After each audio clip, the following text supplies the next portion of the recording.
De catedráticos, hoy hablamos sobre si República Dominicana está preparada para poder hacer frente a un terremoto, a propósito de que se ha estado hablando mucho al respecto en estos últimos días. En el panel del día de hoy contamos con la participación del doctor Franklin Gómez, el doctor Gregorio Gutiérrez y el geólogo Santiago Muñoz. Y a mí me interesa saber, porque hace algunos días el Centro Nacional de Sismología de la Universidad Autónoma de Santo Domingo, pues hacía la advertencia de que República Dominicana está en un riesgo muy alto de que ocurra un gran terremoto. Me gustaría saber primero si es predecible el hecho de que pueda ocurrir un terremoto, y más un gran terremoto como hacen el énfasis, y también cuáles son las zonas más vulnerables de todo el territorio nacional de ocurrir un terremoto de una gran magnitud. Sí, gracias, Liz. El tema de los terremotos no se puede predecir. Okay. Cuando hacemos usted tiene el riesgo, no es más que la amenaza por la vulnerabilidad, por el nivel de exposición. Okay. Se hacen estudios de amenaza, se hacen estudios de vulnerabilidad y en conjunto le das una zona si es de alto riesgo. ¿Podrías repetir esa sí, definición? Es decir, usted estudia el riesgo. ¿No? El riesgo no es más la amenaza sísmica, es decir, una zona, como usted dijo, de más alto riesgo sísmico con relación a otra zona de menor riesgo sísmico. Uh-huh. Y eso lleva una serie de estudios, terremotos históricos, un ejemplo. Sí. ¿Serían las exposiciones? No, los terremotos históricos. Un ejemplo. Esa es la referencia. Desde lo que ha ocurrido, incluso uno evalúa el tema de cómo ha venido la evolución de la isla en su formación, la roca más dura, más blanda, y dónde ha ocurrido. Un ejemplo, el terremoto del 4 de agosto de 1946, de 8.1, después dicen, que fue 7.9, pero han seguido ocurriendo otros históricamente y anteriormente, como hablábamos con el de Santiago, de 1562, y hay en la zona hay otro histórico de envergadura, pero vamos con el tema de, como decía Liz, de la zona de más alto riesgo sísmico. Entonces, hay comúnmente las personas hablan que si hay 13 fallas geológicas, esto.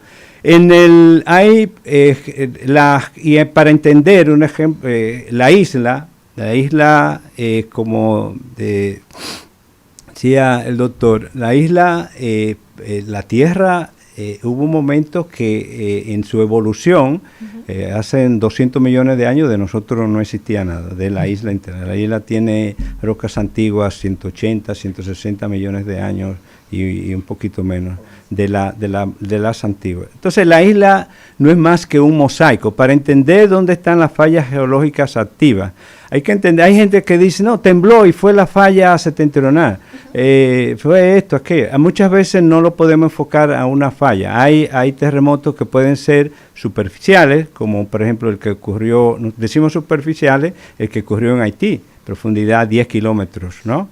Hay otros que son medianas, vamos a decir, profundidad entre 0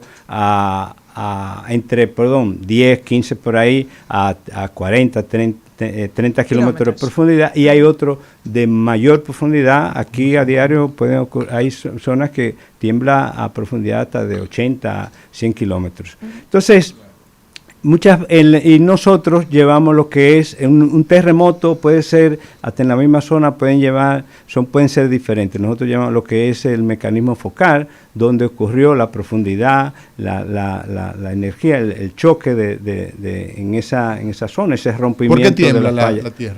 La Tierra tiembla porque está globalmente hay unas placas tectónicas mayores, ¿no? Para que la gente simple, la gente sin instrucción entienda eso que usted dice, de placas tectónicas.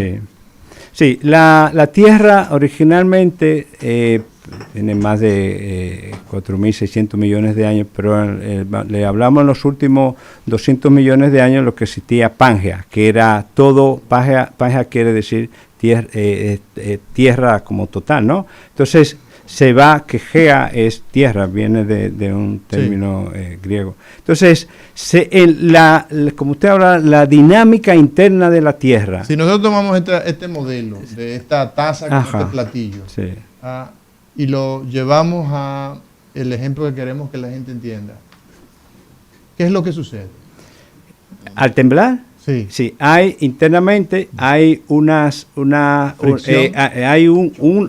empuje de una parte de rocas con otra que va haciendo presión. En un momento rompe y ahí se crea el sismo. Rompe una energía liberada enormemente. En el año, pues, y se va entonces a la superficie. Exacto, son una serie de ondas. Usted inicialmente siente las ondas, las primarias, la P, suave. Después vienen las secundarias, que son ya con la liberación de energía. Es mayor. Sí. Entonces, incluso en los sismogramas sale como si fuera como ustedes cuando hacen un electrocardiograma. O sea, entonces se ve. Y se mide esas ondas, la velocidad. La amplitud de la onda. Dependiendo del tipo de roca. Si es un suelo blando, arcilloso, las ondas se amplifican. Por eso es el tema entre Santiago, la cordillera septentrional, lo que ocurrió en Haití. Hay una zona de suelos blandos, suelo arcilloso, entonces las ondas se amplifican totalmente.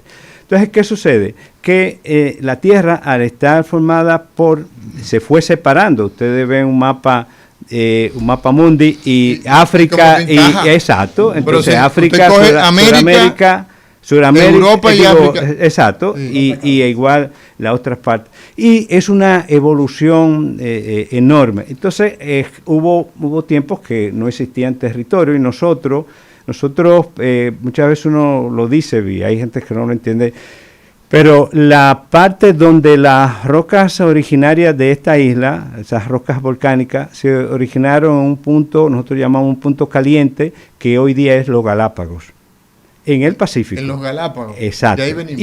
Y se generaron rocas volcánicas, igualmente, nada más no nosotros. De Cuba se generó unas rocas también, de Jamaica, de Puerto Rico, y andaban todas moviéndose. Y algo muy que usted lo puede comprobar si han estado en Cuba. Cuba tiene lo que nosotros llamamos un cinturón de rocas peridotíticas, como es las rocas donde está la mina de Falcondo aquí, que producen níquel y hierro. Ellos tienen en la zona de Moa, esa parte oriental, ese mismo tipo de roca. Hubo hace 30 millones de años, Cuba y nosotros estábamos unidos.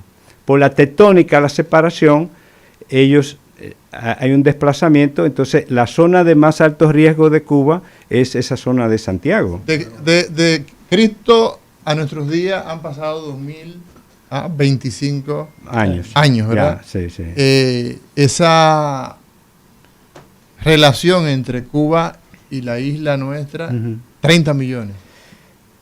30 millones de años. 30 millones de años. Por eso se nos hace muy difícil para nosotros, en la línea del tiempo, entender eso. No, es que los geólogos hablamos de millones de años. Entonces, los años humanos, podemos medir que si, por ejemplo, hubo un terremoto en el 1500 o antes, que no había sismógrafos, pero usted mide con los daños que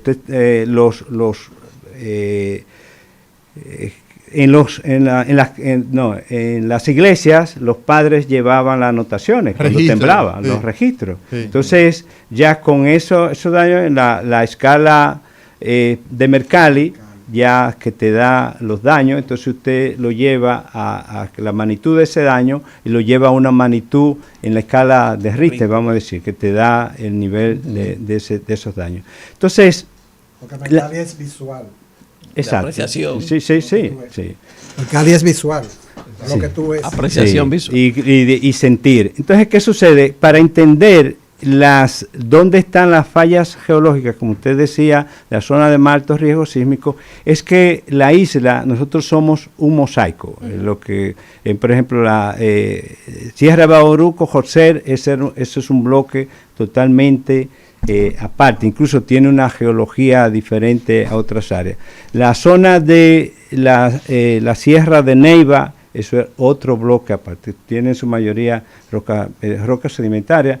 La zona de la cordillera central, son rocas volcánicas duras, tiene rocas volcánicas y tiene, nosotros llamamos unas formaciones geológicas que una tienen rocas de 100, 80 millones de años y otra un poquito más. Y las zonas de la septentrional, que eso lo podemos abordar. Claro. El doctor Gutiérrez pues hacía todo este detalle del tema de los hospitales seguros. Y a mí me gustaría, doctor Franklin Gómez, que también pudiéramos abordar la importancia de los simulacros y cómo deberían realizarse y si se están realizando actualmente como una forma de educación a la población. Eso de simulacro, para la gente que entienda, ¿qué es? Mira, primero debo decirte, Mauri y los demás, que antes de entrar así puntualmente al simulacro, Gutiérrez hablaba de hospitales seguros, que ese programa del 2010 y eso y que lo otro. Nosotros nos hemos quedado pataleando ahí. Ya la Organización Mundial de la Salud ha pasado a los hospitales resilientes e inclusivos, que ya no son solo seguros, sino que tienen otra dimensión, que da el aspecto de inclusión a la población que tiene discapacidad y una serie de cosas, pero nosotros no tenemos todavía estamos por allá, por esos años retrasados. Los simulacros son ejercicios. Es un ensayo que se hace, ¿verdad? Para probar la planificación que se ha hecho. Para probar el plan se hace un simulacro, a ver si en ese ejercicio se actúa conforme a lo que se ha planificado. Exacto, como si no se tiene un plan, no tenemos por qué hacer simulacro. Porque ¿qué es lo que vamos a probar? Nada. Entonces es una exhibición para que vea la gente corriendo, una sirena sonando y eso y que lo otro. Pero también, una especie de show. También hay simulaciones que son ejercicios de roles, que son ejercicios de mesa, que se hace y cada quien se evalúa si toma el rol que le corresponde, el director, las brigadas y eso. Eso se hace primero en ejercicios de mesa y después que se tiene más o menos consensuado de que cada quien sabe cuál es su rol, entonces se va al terreno a probar las destrezas y las habilidades, a ver si los ejercicios cumplen con lo que está previamente planificado. En el país, mucha exhibición, se hacen exhibición. Una persona te llama, mira que yo quiero que venga para que nos ayude a hacer un simulacro. ¿Tienes un plan? Ah, no, el plan lo estamos haciendo. No es que pueda, hasta que no tenga el plan no se puede hacer simulacro. Porque ¿qué es lo que vamos a probar? Claro. Y eso era cuando nos llamaban de los hospitales para los simulacros, todo eso parado, nos vamos a hacer los planes. Y después que estén los planes, entonces hacemos los simulacros para probar el plan. En la actualidad, no sé, pero creo que ni una cosa ni la otra. Ni plan ni simulacro. El hecho de que nosotros tuvimos que participar como país producto de una decisión que se dio en una de las instituciones más emblemáticas y que tiene más resonancia en el mundo, que es la ONU, ¿verdad? Pues se dio el mandato y el acompañamiento a propósito de ese terremoto en Haití, de que todos los países del mundo establecieran un protocolo de revisar sus hospitales y que esos hospitales fueran los lugares donde usted ir a recibir atención le representara seguridad y que no que se le cayera encima, para que la gente lo entienda fácil, porque lo que nosotros necesitamos es que la gente entienda lo que estamos conversando. Producto de esa iniciativa, entonces se empiezan a evaluar. Se evaluaron alrededor de 60 hospitales, ¿verdad, Gutiérrez? Entonces, esas evaluaciones, ¿dónde quedaron? El informe de esas evaluaciones, ¿qué se hizo con eso? Esas evaluaciones se entregaron al Ministerio de Salud. De Salud, al rector del sistema de salud, que es... Y dentro del ministerio, una parte se entregó a lo que era la Dirección General de Hospitales. Dirección General de Hospitales. Y, una dependencia, o sea, una estructura dentro del ministerio. Otra o sea, copias de los informes al hospital mismo. Al mismo hospital. Porque ustedes tienen este problema. Sí, el hospital tenía entonces un compromiso de trabajar en la solución de las cosas que podían resolverse a corto plazo o a mediano plazo, según ellos. Porque sí sabíamos que había cosas que había que resolver, que era a largo plazo y con muchos recursos que el hospital no tenía. Por ejemplo, el caso de Santiago. Tenemos ahí el caso de Santiago del Cabral Ibáez. Ese es un caso especial. Un caso especial. Nosotros dijimos que no debía hacerse nada en ese hospital. Que no debía hacerse nada. Repararlo lo más mínimo para que siguiera dando un servicio con menos carga. Básico. Con fines de traslado. De traslado. Y construir. ¿Ustedes escucharon? Con fines de traslado. De reconstruir 2 centros hospitalarios en lugares específicos que se debía identificar el terreno. Y alguien propuso, adivinen qué, Jacagua. No. Ay, ay, ay. Entonces, donde hay, ¿qué tenemos en Jacagua?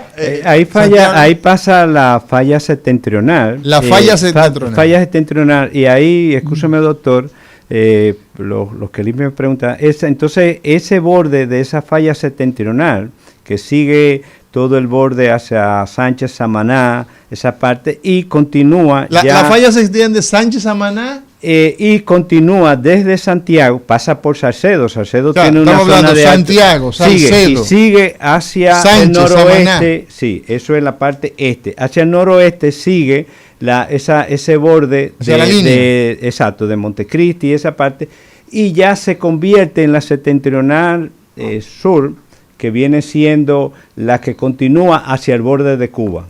O sea, sigue hacia el borde de Cuba, que ellos llaman la falla de Oriente, que es la parte donde es la zona de más alto riesgo en Cuba, que incluso el Centro Nacional Sismológico de Cuba está en Santiago de Cuba, lo tienen allá, porque es la zona de más alto riesgo sísmico de Cuba entera. O sea que esa falla septentrional está en la República Dominicana, Haití, y termina... Cruza todo el borde de la bahía de Samaná, y ya hay una unión allá con la parte, nosotros llamamos la zona donde que muchos lo escuchaban antiguamente, la famosa fosa de Milwaukee, la trinchera de Puerto Rico, fosa que tiene 8.4 kilómetros de profundidad, esa zona. Entonces, y perdón doctor, que le estoy tomando, entonces ese borde, ya contestando, ese borde, y también hay una falla internamente en el mar, lo que se llama la Hispaniola Norte, que es el borde donde ocurre esa subducción. Es hundimiento. Subducción, por debajo. Hay una placa enorme, la placa de Norteamérica, que hace empuje en la placa del Caribe, que somos nosotros. Por eso... ¿No tienen pisado? Bueno, nos va empujando, exacto. Hay una presión ahí, y de ahí es que viene el sismo del 2003 en Puerto Plata, el terremoto de 6.5. Sí. Y hay otro en el 1948, 53, el que ocurrió en el 46 con el tsunami de Matancita. Y eso, como decía el doctor, si usted tiene una zona donde ocurrió un tsunami, que hay datos de muchas muertes, entonces usted, para construir un hospital, una escuela, usted tiene que hacer una simulación. Ya entra en la parte de simulación, pero es de cuando uno hace una evaluación de una inundación, hasta dónde puede llegar con los datos, y hasta dónde puede, y entonces ahí ubicar ese hospital, no donde yo quiera, ni donde diga, donde corresponde por el grado de seguridad que representa. Sí. Señores, estamos conversando en el día de hoy un tema bastante apasionante, donde hay mucha, pero mucha información. Aquí va a quedar, Liz, otro programa definitivamente con Santiago Muñoz Tapia y con Franklin y Gregorio Gutiérrez. Nos vamos a una pausa, señores, y en breve regresamos hablando de prevención y de respuesta ante un terremoto. ¿República Dominicana está preparada? Cátedra.